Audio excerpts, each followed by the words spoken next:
well. How much experience do you have in performing on a television show like this? And is that new for you, working with these cameras and stuff like that? Yeah, I mean, we've done a couple of the TV shows before.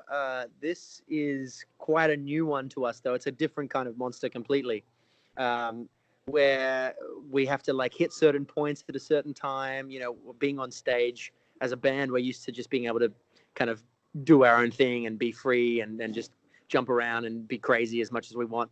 But this is like, you know, hitting certain points, which is something that we had to get used to during the rehearsal. But I think once we kind of know our spots and we can like loosen up a little bit, we're going to have a heap of fun. So you've had a couple of big hits already, not just in Australia, but in Europe and even in the US.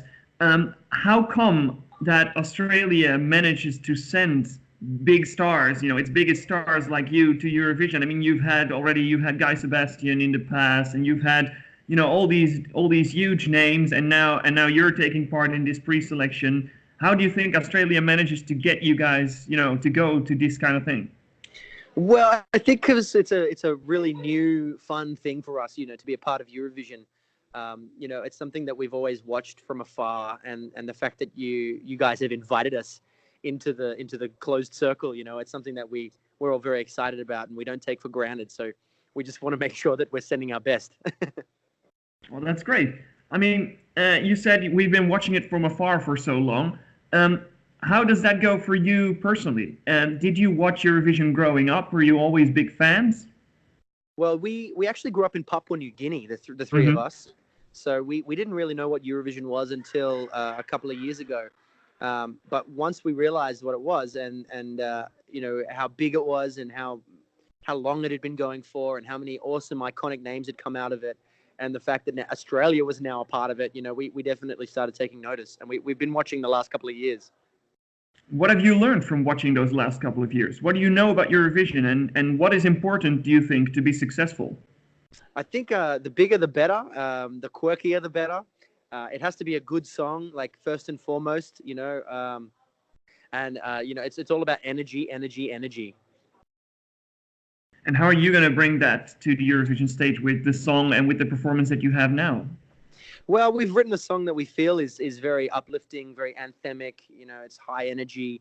I think it's going to be one of the songs that people can sing along to really, really quickly. You know, we like to write music that makes us feel good, and you know, we have so much fun performing on stage. You know, at our regular shows, and this is not going to be any different. We're just going to kind of explode with energy and try our best to perform and have as much fun as possible. So do you think that this song is even better than, let's say, Coming Home or Geronimo?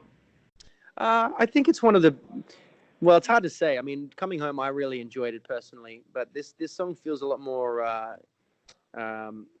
mature in a way, a bit more sophisticated for us, you know, to release a song like this is like us making new ground. So, you know, I think this is my favorite song that we've released so far.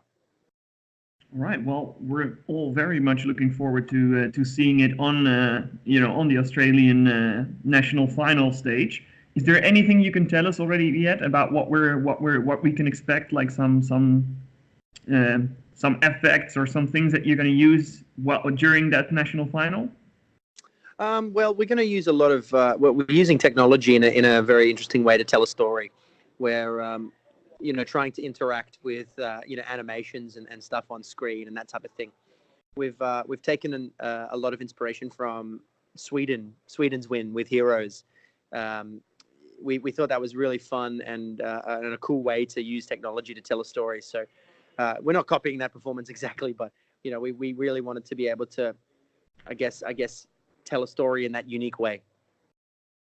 Okay, well, one last thing. If you do manage to win the Australian ticket to Tel Aviv, what is the thing you'll be looking most looking forward to when you go to Tel Aviv in May to represent your country?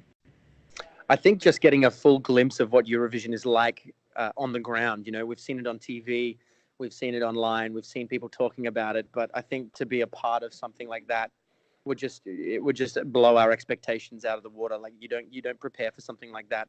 It's just kind of something that you have to, you know, deal with. You have to like hit the ground running, and it's going to be bigger than we ever imagined. So I'm looking forward to being a part of the whole whirlwind of it all.